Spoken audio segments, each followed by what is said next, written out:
আসসালামু আলাইকুম রহমতুল্লাহ। আন্দোলনরত ইসলামীয় সমমনা ৮ দলের বিভাগীয় সমাবেশের আজকে ৫ই ডিসেম্বর শুক্রবার চট্টগ্রামের ঐতিহাসিক লালদিঘি ময়দানে চলতেছে চট্টগ্রাম বিভাগীয় সমাবেশে কানায় কানায় পরিপূর্ণ লক্ষ লক্ষ মানুষ এখানে একত্রিত হয়েছে, জমায়েত হয়েছে।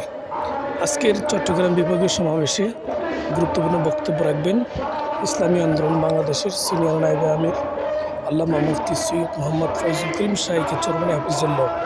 এছাড়াও সমমনা দলগুলোর কেন্দ্রীয় পর্যায়ে শীর্ষ নেতৃবৃন্দগণ এখানে মূল্যবান বক্তব্য রাখবেন। এই মুহূর্তে স্টেজে ইসলামী আন্দোলন বাংলাদেশ জামাত ইসলামী সহ বিভিন্ন সংগঠন নেতাকর্মীরা স্টেজে উপস্থিত আছেন। তারা মূল্যবান বক্তব্য রাখবেন ইনশাল্লাহ।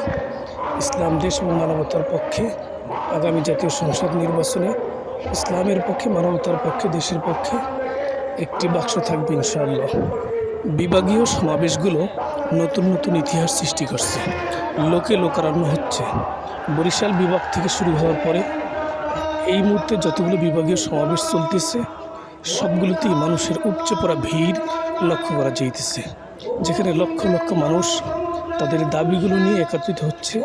সকলের প্রাণের দাবি জুলাই সনদের বাস্তবায়ন, জুলাই সনদের উপরে গণভোট আয়োজন সহ পিআর পদ্ধতিতে জাতীয় সংসদ নির্বাচন সহ চাঁদাবাজ সন্ত্রাসমুক্ত একটি সুখী সমৃদ্ধশালী বাংলাদেশ গড়ার লক্ষ্যে এই মুহূর্তে চট্টগ্রাম বিভাগীয় সমাবেশ চলতেছে। দেখেন হাত পাকার বেলুন উঠতেছে আকাশে।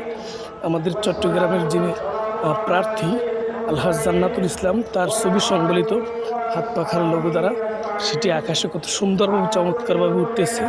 নেতাকর্মীরা বক্তব্য রাখতেছেন। সবাই ভালো থাকুন, সুস্থ থাকুন।